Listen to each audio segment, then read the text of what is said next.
Dreaming about the day.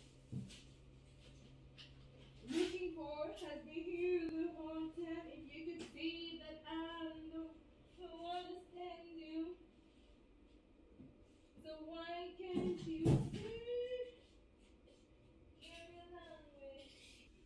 Hey Tired, what's up? It's the Culture Man here investigating your favorite albums, and today I'm going to be doing my second review of the day, and that would be the new Quelle album, Deathfame. So Quelle is an abstract rapper from the US of A, and this is his new album, Deathfame. And Quelle for the last few years has been on a fantastic run of amazing rap albums. Being You is great, I Wish I Could Be You More Often, Everything's Fine with Jean Grey, Guns, Innocent Country 2, they're all really good.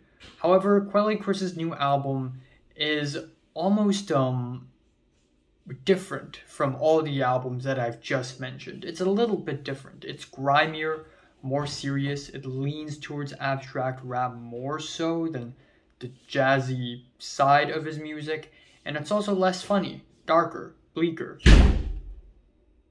Yeah.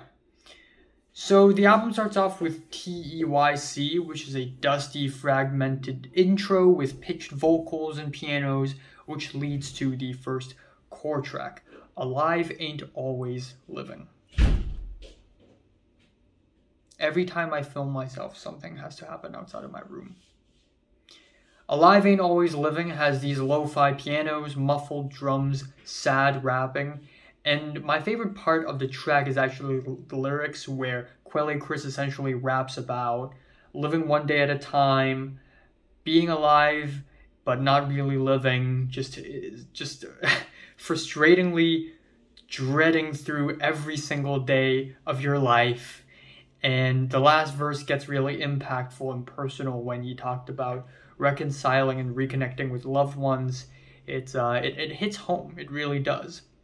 And then we have the track King in Black with the loose drums, the detuned vocal harmonies, a sinister bass, and these very braggadocious lyrics that seem braggadocious at first glance, but really it's almost satirical.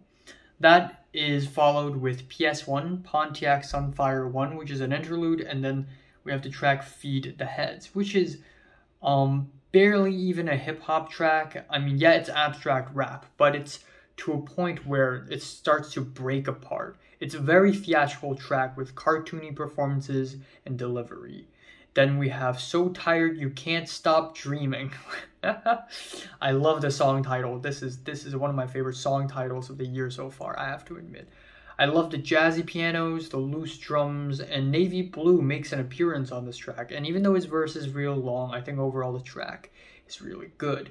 Then we have Die Happy Knowing They'll Care, which is slow and surreal with its very muffled, warped saxophone samples. It's almost like it came right out of a David Lynch movie.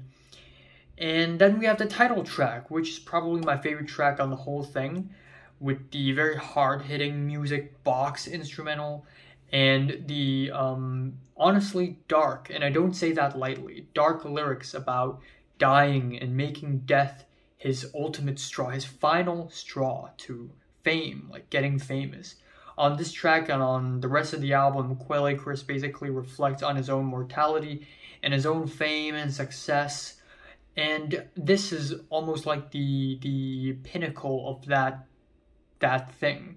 And I kind of wish this track would be the last track because narratively it would just work really well. But anyways, we move on to the track The Agency of the Future with the chilling drones, ghostly vocals, and really low-key delivery. Musically, I wouldn't say it's great, but I think in the overall context of the album, it does work well. It definitely fits in. The track Help 'Em Dead is similar to Die Happy Knowing They'll Care. It's really muffled, it's really surreal.